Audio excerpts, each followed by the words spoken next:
Okay. Design from the natural.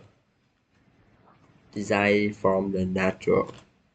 When we have a problem, nature often has answer.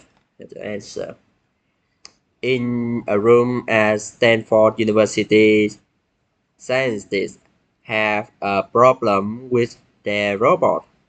It can walk up and down, walk made of glass and plastic, but it can work upside down.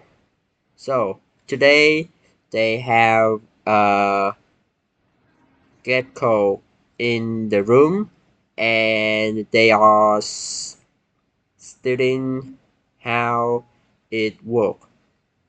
It's an amazing animal, like the robot is very good at moving up and down tree, but the gecko can also work upside down.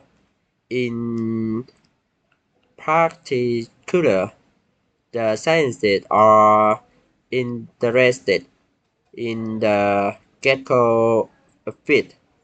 They want to learn from its feet and use the same design on their robot.